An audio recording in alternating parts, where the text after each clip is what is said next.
All right, second video in our yellow belt series we're going to build on top of our foundational movement, and we're going to start working in our first 3 strikes.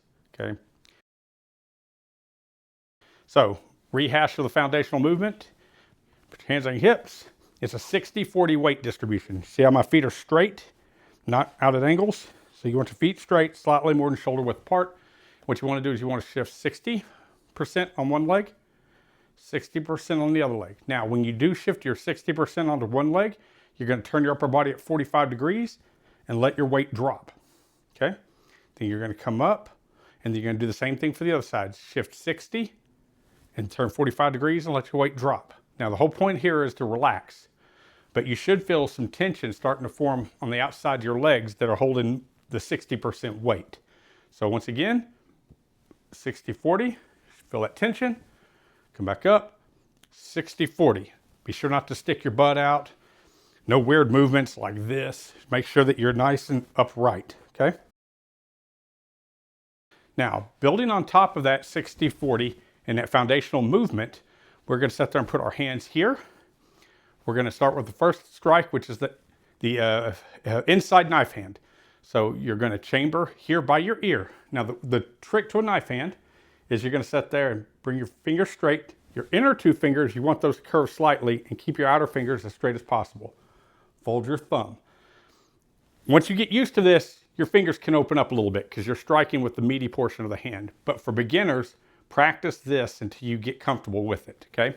Do not hit with the top of the bones. Do not hit with the bones here in the knuckles. You want to hit with the meat of the hands, okay? So, feet slightly more than shoulder width apart. Make fists. Roll your fingers in. Thumbs roll over. Fists come to your up here high onto your ribs. First strike, your hand's going to chamber here.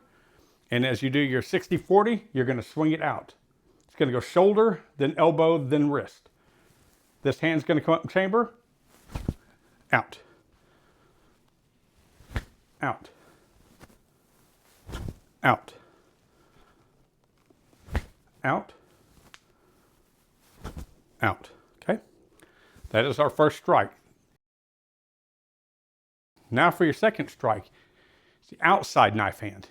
So from this position, we're going to deliver the inside knife hand first, chamber, out.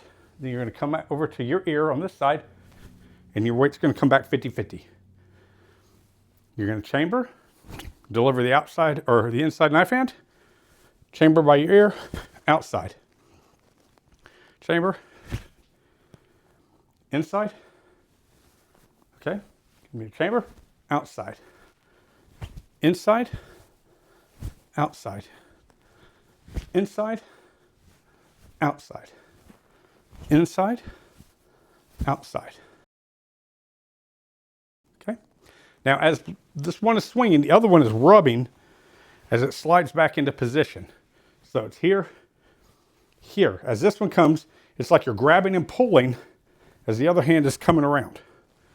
This would be if you're grabbing a staff and you're wanting to hit them, but the whole point of this is it's a grab and a pull, a grab and a pull. This knife hand is delivered to the collarbone. It didn't take but about 5 pounds of pressure to break that collarbone. So once you know how to strike properly with a knife hand, this is a devastating blow that will put somebody out of commission really quickly. Okay. Problem is a lot of people don't know how to properly do a knife hand, but boy, do they work great in a fight. So, same position, feet slightly more than shoulder width apart, using our foundational movement. Make your fists, chamber them high. Same chamber as we did for the inside knife hand. The difference is this time it's like our hammer fist that we talked about earlier in the first video, okay? It's instead of delivering your hammer fist, you're going to deliver a knife hand. So from here, let me make sure my stance is correct. From here, knife hand straight down. Chamber here, knife hand straight down. Chamber again, knife hand straight down.